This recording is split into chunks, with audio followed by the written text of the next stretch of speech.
Selamat pagi saudara-saudara, salam jumpa dan jumpa lagi. Kita sudah menikmati firman Tuhan selama ini, tentu banyak pengalaman suka dan duka sebagai pengalaman rohani, dan di dalamnya kita bertumbuh. Oleh karena itu saudara-saudara, kabar-kabarilah pengalaman itu agar kita bisa bersama-sama berdoa. Sebentar lagi kita akan mendengarkan firman Tuhan yang akan mendampingi kita di dalam perjalanan hidup kita untuk tetap berbahagia. Bapak Ibu saudara-saudara yang terkasih, kita akan mendengarkan renungan pada hari ini. Sebelumnya mari kita berdoa. Kasih karunia dan damai sejahtera daripada Allah Bapa dan anaknya Tuhan Yesus Kristus menyertai saudara-saudari sekalian. Amin. Bapak Ibu, mari kita dengarkan firman yang dibacakan. Firman Tuhan yang menyapa kita pada pagi hari ini terdapat pada ayat 2 Tesalonika 2 ayat 16. Dan Ia Tuhan kita Yesus Kristus dan Allah Bapa kita yang dalam kasih karunia-Nya telah mengasihi kita dan yang telah menganugerahkan penghiburan abadi dan pengharapan baik kepada kita. Demikian firman Tuhan. Terima kasih. Kita akan mendengarkan pertanyaan yang akan disampaikan. Shalom Mama Inang, saya memiliki pertanyaan. Apakah kebahagiaan abadi? Terima kasih, semoga dijawab. Terima kasih. Bapak Ibu saudara-saudari yang terkasih,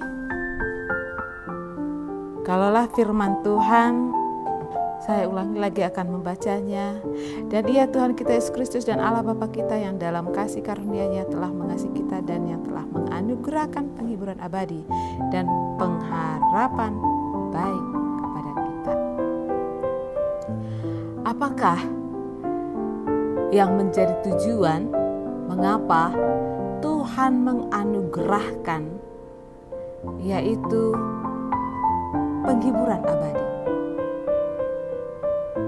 Penghiburan abadi terlebih dahulu kita ketahui itu artinya adalah Roh Kudus. Mengapa begitu pentingnya penghiburan abadi itu? Kalaulah jemaat Tesalonika, sebenarnya mereka bertumbuh dengan baik. Firman yang mereka dengarkan, mereka hidup di dalam firman itu, dan inilah yang membuat Paulus begitu bersyukur karena mereka itu hidup di dalam firman Tuhan. Hanya saja mereka menghadapi masalah, mereka menghadapi penderitaan, mereka menghadapi penganiayaan. Kalaulah kita itu menghadapi penderitaan dan juga penganiayaan, agar kita beroleh energi, tentu ada penghiburan. Melalui firman Tuhan inilah yang boleh menguatkan kita di sepanjang perjalanan hidup kita. Yang mampu menguatkan kita, yang mampu menghibur kita hanya satu, yaitu Tuhan Allah.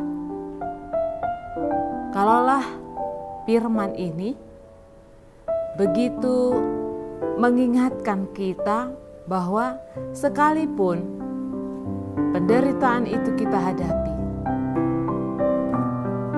Allah itu begitu mengasihi kita. Dia tidak membiarkan kita menghadapinya dengan sendiri. Maka jangan lupa meminta Roh Kudus. Roh Kudus yang memberi kita hikmat untuk melakukan apa yang pantas untuk kita lakukan, yang tentunya sesuai dengan kehendak Tuhan. Jadi silih berganti tentunya penderitaan, pergumulan yang kita hadapi, tapi ingatlah, bagi orang yang percaya kepadanya, Tuhan sudah menganugerahkan penghiburan abadi dan pengharapan. Maka tetap kuat, tetap semangat, Dan kita selalu diingatkan, jikalau kita memiliki energi, maka kita akan mampu berkarya dalam kehidupan ini.